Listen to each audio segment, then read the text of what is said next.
How do you regulate emotions? Emotions and feelings are obviously part of our DNA. But how do you manage and regulate your emotions? Maybe you have been feeling particularly down lately, or you have been feeling very intense feelings, or maybe you have been feeling very frustrated and angry. So in today's video, I want to talk with you about what stress management actually has to do with emotion regulation and why you have to manage your stress levels in order to get a hold of your emotions. So I would say, let's get started. Hi, and welcome back to my YouTube channel. My name is Julia Arndt and I'm a peak performance coach and stress management trainer. And I'm super excited that you are watching this video today because I want to talk with you about a super interesting topic. The question today is, how do you regulate emotions? And it is super interesting and fascinating to understand how we are really regulating our emotions because we are obviously experiencing and feeling emotions every single day. Emotions help us and guide us to make decisions. They help us, or maybe sometimes don't help us, to say certain things or do certain things. So it is really interesting and also really important to pay attention to your emotions and to also know how to regulate them. In order to understand all of these different things, we first of all need to talk about your brain. In your brain, there is a specific part called the amygdala. And the amygdala, which is an almond-shaped size part of your brain, is responsible for processing different kinds of threatening or fearful emotions. So that is super important. The amygdala is basically your stress center, or the part of your brain that is first of all triggered when stress is sensed in your environment or even internally, because that's the next thing that I'm going to talk with you about in a second here. But let's stay with the amygdala first of all. So the amygdala is basically your stress center. First of all, the amygdala is triggered, and then once this is happening, obviously your sympathetic nervous system is triggered. That is responsible for releasing different types of stress hormones such as adrenaline and cortisol in your body. And then obviously we are in that stress state and we are feeling ready to fight, flight or freeze. And this is something that our bodies and our systems created many years ago in order to protect us from any kind of danger.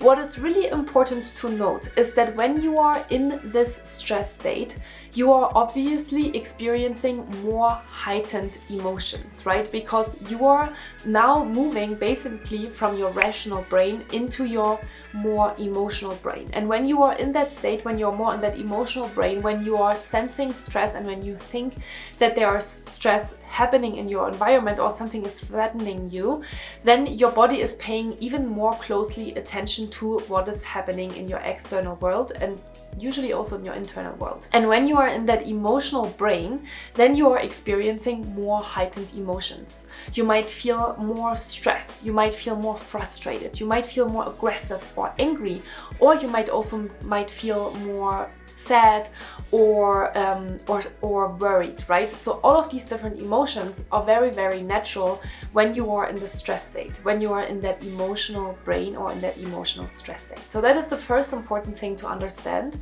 that stress and your emotions are basically interconnected with each other. You can't see that separately. Second of all, what is also super important to note is that your feelings and emotions impact your thinking and vice versa, right? Sometimes we have a thought and that thought might trigger certain emotions or feelings. Or sometimes we are having a feeling which might trigger a thought, and then that kind of becomes a cycle as well. And when you have negative thoughts, you can also trigger your stress response. So even thought alone can trigger your stress response, which is super important because oftentimes when we hear about stress, we think about the fight or flight response, and oftentimes in that sense, we think about maybe some really threatening situations, like for example, a saber-toothed tiger chasing you, right? Or a rhino or whatever, or a tiger. And that is really not the case, because by thought alone, you can trigger your stress response. So this is extremely important to note, because when you are basically having heavy emotions, when you're feeling really down or when you're feeling super intense, that can also trigger, on top of everything that's going on, your stress response. So you really want to make sure that you are managing your stress levels. That is why stress regulation actually comes before emotional regulation, because they are so interconnected that when you are starting to manage your stress levels and your stress levels decrease, you're going back into the rational brain. So hopefully at this point you understand that if you are experiencing high levels of stress, you most probably also experience very heightened levels of emotions, right? Anger, frustration, aggression, sadness, worry, etc., etc. So those are really interconnected with each other. So the next question then is, how do you manage your stress levels? And in order to answer that question, you need to basically understand two things. We talked just about the sympathetic nervous system and the fight and flight response. And now, in order to activate our relaxation system, we have to activate our so-called parasympathetic nervous system. Your parasympathetic nervous system is also known as the rest or digest or the growth and repair state, because that basically helps you to get back from that emotional brain into your rational brain. So it is really important that you know how to take care of yourself, how to practice self-care, how to get into a relaxed state. So the first question that I want you to ask yourself is the question, what do you need right now in this moment? What do you need? What can you do in order to take care of yourself? This is an extremely important question, so do consider this for a second. What do you need right now in order to take care of yourself? And the answer is super individual. There is no right or wrong, because we are all individuals and we are all human beings and we are all having a different human experience.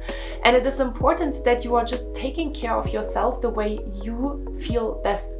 You know, the way that it feels best for you. So there are a couple of different things that I like to do in order to take care of myself and in order to manage my stress levels and my emotions. So I want to share a couple of different examples with you, just so you get a few different ideas of what you can do in order to manage your stress levels. First of all, it is also really important to say that when you are managing your stress levels, when you want to practice self-care, it is extremely important that you are completely disconnecting from that stress trigger or from the thought that you had that triggered the stress response, okay? So we are really talking about a complete cognitive disconnection, right? Mental disconnect. We need to make sure that you are focusing on something different than the topic that you have been kind of thinking and maybe ruminating about beforehand. So second of all, here are a couple of my personal favorites when it comes to managing my own stress levels. I really like to take a few deep breaths. Sometimes that's all I need in order to just collect myself, because here's another really cool fact. It only takes 90 seconds in order to activate your parasympathetic nervous system. 90 seconds, so that's not a long time. And meditation and yoga have become so popular over the last couple of years because it really works. When you are in the fight or flight response, it means that you are obviously heightened and your muscles are more tense, your heart rate is higher, and your breathing is probably more shallow. So when you are taking a couple of deep breaths, you're basically signaling to your brain that everything is okay, that you are in a safe state and that you don't have to be afraid, right? It kind of sounds kind of cheesy, but that's really what's happening. So taking a few deep mindful breaths can be everything that you need in order to really manage your stress levels, and maybe just take a moment and pause and check in with yourself. Another thing that I love to do is to take my dog Kobe for a walk outside in nature, because it always helps me to disconnect and to stop worrying about the things that are happening oftentimes in my office, let's be honest, or maybe even with other people.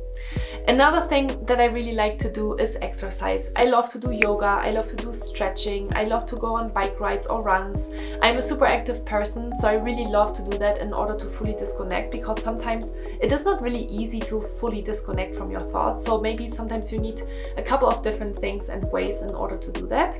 So that is a really helpful thing to do as well. Another thing that I really like to do is meditation, because sometimes I feel extremely tense or maybe even exhausted and tired, and meditation can really help me to fuel my energy levels. And it took me a really long time to get into meditation. There are two really cool YouTube videos on my channel that I highly encourage you to check out that I recorded last year for you.